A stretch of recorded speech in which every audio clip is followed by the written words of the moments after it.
right, you guys, so what we're going to be looking at today is one of my favorite movies to start off the class. We're not going to be watching the whole thing. We're going to look at a short little clip. A reason why I love this movie so much is because it's got awesome special effects. Raise your hand if you like special effects. I know a lot of us do. Raise your hand, keep it up, if you've ever seen the movie Avatar. Okay, I love this one. It's got awesome special effects. It's, I think, by James Cameron, and it was really popular, really well known because of the special effects. We're going to be looking at this and thinking about how the special effects really help us understand what's going on, help us visualize and get the movie. Then we're going to be applying it to our reading, okay? You're probably like, how are we going to apply Avatar to our reading? But you will see in a second. I see the benefits of gradual release as the framework for instruction, that students really have an opportunity to gain an understanding of the concept that's being taught. It prevents me from having to constantly go back and reteach. By providing that framework, I know exactly what to expect. My students know what to expect, and that progression is just, it makes sense for students in their learning. I felt like I was there. Raise your hand if you felt like you were there.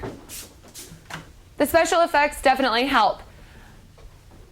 The main reason I love this movie so much is because it's so visual. You feel like you're there, you're experiencing it. You guys know I love books as well. I like books where I feel like I'm there, like I can visualize what's happening. Raise your hand if you like those kinds of books. So what we're going to be doing today is looking at Mr. Tuckett, the figurative language that we see in that book, and how that makes us feel like we can visualize, picture what's going on. Who'd like to read our I can statement, our objective for today's lesson? Patrick, go ahead. So that's what we're going to be doing. We've gotten really good at identifying figurative language and explaining some things about it. But what we're looking at in particular today is how the figurative language helps us see what's going on in the text. So the gradual release today was basically taking the figurative language that we've been working with all year a step further. So we've been identifying and explaining figurative language all year, and my kids have progressively gotten better at identifying it. But I really wanted for them to take it a step further with seeing how the figurative language helps us as we're reading. And what I'm going to be doing today is I'm going to be reading out loud just a little ways through the book. And when I'm done reading, I'm going to stop and I'm going to think about the types of figurative language that I hear. And these are the two that we're looking at in particular: similes and metaphors. We're really familiar with these. We know that these are the two types of figurative language that compare things, okay? Only difference is the simile compares using like or as, whereas metaphor doesn't use like or as. We're comparing by saying one thing is the other. Now, the thing I love about this book is Gary Paulson, the author, does a really good job of comparing things so that I feel like I can taste it, so I feel like I can see it. And that's what we're going to be looking at today, okay? So go ahead and follow along with me on page 23. I'm just going to be reading a short section here until he looked at Mr. Grimes' face. It was a thin face and almost as dark as an Indian's, except that it bore a bushy beard and mustache. Okay, I'm going to stop right there because I saw two types of figurative language there. And those two examples of figurative language helped me really see what it is Gary Paulson, the author, was telling me. Okay, so he told me, but I could see it, I could visualize it. So the first one, and you guys can look on your student sheet, or you can look up here on the projector. The first one was when Francis compares the way Mr. Grimes' body was as he rides into the camp. He compared it to a piece of timber. So I know that I've seen my husband and my dad growing up build things with timber, right? Just those pieces of wood, and it's really straight, really rigid. So I picture him being really rigid when he comes in. I can really visualize that. He then uses a simile to compare Mr. Grimes' face, saying it's almost as dark as an Indian's. So that just gives me an idea of what Mr. Grimes looks like, what his skin looks like. And I'm kind of picturing, well, if it's not as dark as an Indian's, that just makes me think maybe he's outside a lot. He gets a lot of sun. So it really helps me see what he looks like. We are now going to look at another example. Today we saw the I do portion where I was reading from the text and then modeled identifying the figurative language and then what that helped us visualize. It was like a stepping stone from the I do to the we do. Why, I'm already liking this chapter. I feel like I can smell the coffee. Francis awakened to a heavenly smell. The aroma of boiling coffee. Yum. We're gonna read this. I'll read it out loud. As I'm reading, you guys are gonna be listening really carefully to see if you hear any figurative language. What's gonna be difficult is you're not gonna say anything. Because whenever I stop reading, you guys are gonna turn to your high five partners, look at them. Christian, you'll be with Patrick and Ariana. Antonio, you can be with the two over there. And with your high five partner, you're gonna say, what type of figurative language was it? And then you're gonna say, what does that help me visualize? What does that make me think of? The way Gary Paulson compares two things here. Okay, so I'm gonna read out loud. You guys are gonna be listening carefully. When I'm done reading, you're gonna get going with your high five partner, and I'll remind you once I'm done reading. I read aloud, but had them identify the figurative language and discuss. Francis awakened to a heavenly smell, the aroma of boiling coffee. I'm gonna stop there. I saw a couple of you kind of be like, perk up. I feel like you heard the figurative language. What you guys are gonna do in just a second, you're gonna give your high five partner a high five. You're gonna say where the figurative language was, what type, so you're gonna identify it just like I did here. Was it a metaphor? Was it a simile? And then, what does the author mean by that? I allowed students to work with their partners in their collaborative group to read and identify and explain the figurative language. Then we brought it back as the whole group so that we were building off of one another, learning from each other. Has the word like or as? Fancy City Man. It says like, so it's a simile. And Mr. Grimes Did you guys find it? is already up, and Francis just woke up. So he's comparing him to a city man because they sleep. I think it would be a cliche. Okay, but remember we're looking for metaphors and similes. So did you guys find a metaphor or a simile there? I found a simile. Okay. You sleep. Okay guys, let's go ahead and share out. We're gonna practice some accountable talk. And we all know that with accountable talk, we do a really good job of listening respectfully to one another. We don't raise our hands. We listen respectfully. How do we know that someone's listening respectfully to us? How do we know that? Antonio? When the person has eyes on you and nobody else is talking. Exactly. So when Antonio was just talking to me, was I looking over there? No, I was looking at him. So I know someone's listening when they're looking at me. And then when do we know it's time for us to speak? So when someone stops, when do we know, okay, it's okay for me to now talk? Conrad? When there's silence and no one's talking. Yeah, when there's that silence. Now what happens if we all get kind of eager and we all start talking at once? What happens then? Haley? We just back off and let someone else go. Yeah, back off and let someone else go. What type of figurative language are we seeing? Okay, where is it in there? So what's the quote? And then what does that type of figurative language mean? What does the author mean by that? Who would like to start us off with our accountable talk? Remember, we are going to speak up as well. Damien, go ahead and get started. It's a simile when you sleep like a fancy city man. The way I got accountable talk set up in my classroom, where I just step back, kids don't raise hands, kids respond to one another. I didn't necessarily know that it would work. Well, it's been something I've been working on every year with every single one of my classes, and it's worked every year with every single one of my classes.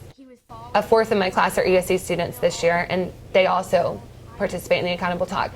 I started off really small. We set the ground rules, and the students don't raise their hands. They wait for the silence. If there's two students talking at once, one has to back off. And I really just tried to apply it to real life and make them see how this does apply. When you grow up, we don't raise hands, we talk to one another. And I think the students like the fact that they're gaining life skills that they're gonna be able to use in the workforce. What we're gonna do, let's go ahead and get this jotted down in the guided practice section of our journal, okay? So we're gonna say what type of figurative language it was, and then what we just discussed, what that type of figurative language meant, what Gary Paulson meant by that. Okay, so as you guys are finishing up, let me tell you what you're gonna be doing next. We're gonna take about 10 minutes. You guys, with your same high five partners, are going to read into chapter 6, okay? So from where we left off, you guys are going to continue reading. There's a few more examples of figurative language, and they're really good examples, okay? They really help you visualize what Gary Paulson, the author, is trying to get you to see as you're reading. So you with your partner are going to continue reading through page 34, at least to page 36, okay? And what you guys are going to do is just what we just did there. You're going to read looking for figurative language. You will identify the figurative language just as we did just then. And then you're going to explain why the author used that. What does that help you see or visualize? The length of the gradual release lesson really depends on what's being taught and where the students are with the concept. For instance, if it's a new standard that students haven't been exposed to yet, it might take a little bit longer in the I do and we do section. Therefore, the whole gradual release will be taking a little bit longer. But if it's a standard that we've gone over previously in the year and students already have a basic understanding, not necessarily as long. Just based off of the students' learning is really what determines how long the lesson's going to take. City man. Francis stretched, reaching at the pain in his legs. That would be from the little mare. The pain in his arm would be from falling on them, and the pain in his knees from the rocks he had landed on. During my checks for understanding, I would say a portion of the class did as I expected. A lot of them were having really good conversation about what the figurative language meant, what it helped them visualize, whereas some of my students were just identifying the language and not necessarily taking it a step further and saying what that helped them visualize, what the figurative language meant. So based off of that, that's something that I hit on when I pull my strategy groups. So a lot of my ESE students, some of the other ones that didn't necessarily take it that step further, that's where we're going to be addressing. Good, so let's stop there for a second. So I see you guys have gotten to page 36, but we haven't gotten any figurative language yet. Have we not found any? I found one. When you quit stucking when like an old buffalo. Okay. I saw one. Yeah, it was on page 34. So what type of figurative language is that? It was simile. A simile, okay. And what do you think he meant by that when you quit second wind like an old buffalo? Breathing hard. Breathing really hard? Yeah, I think we should do. The jerky was as tough as an old boot because it's a simile because it says the jerky was as tough as an old boot. And they're comparing. Or it could be probably a metaphor. And why it's a simile or a metaphor, mainly a simile because it's comparing the jerky to an old boot, how tough it is to an old boot.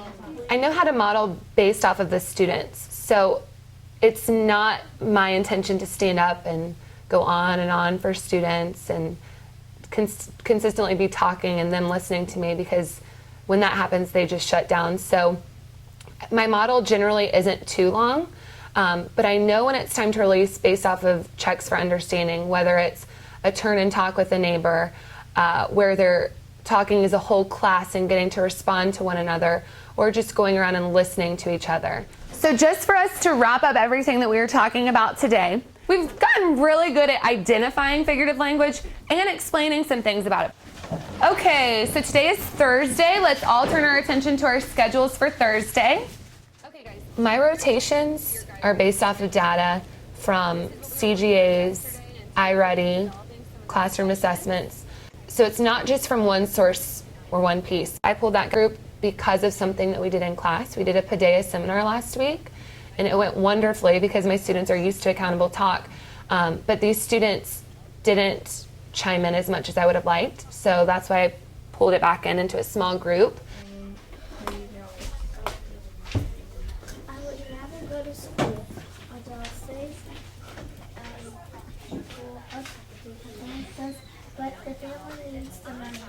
His voice.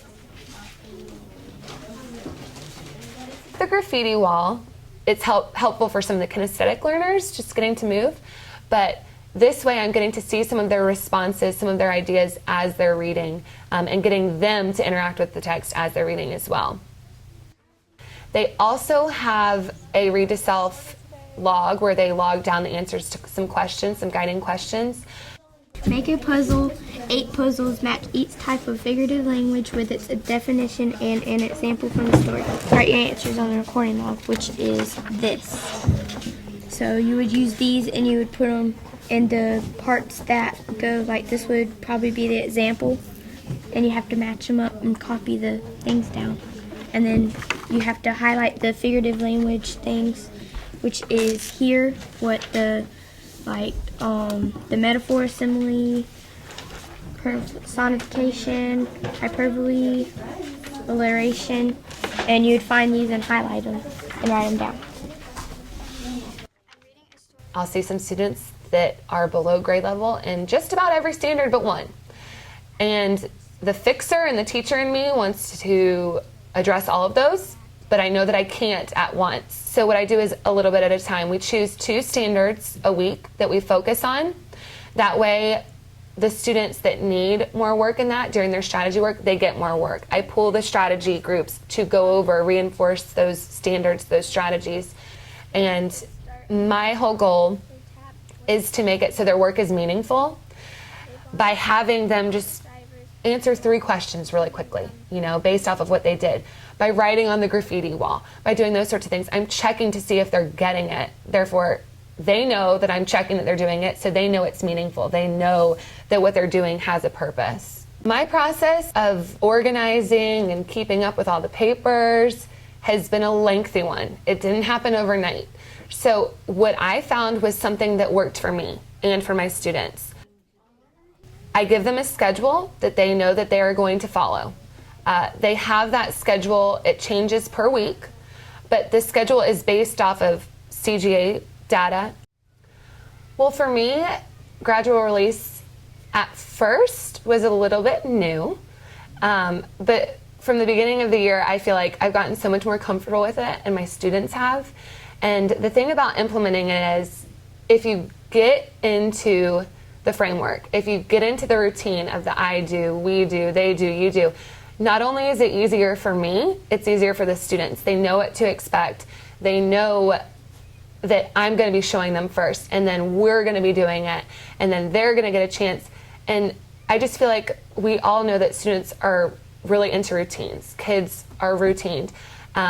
And then for them to have that framework and to constantly be going by that, it's just really helpful, and I've seen it really help my students this year.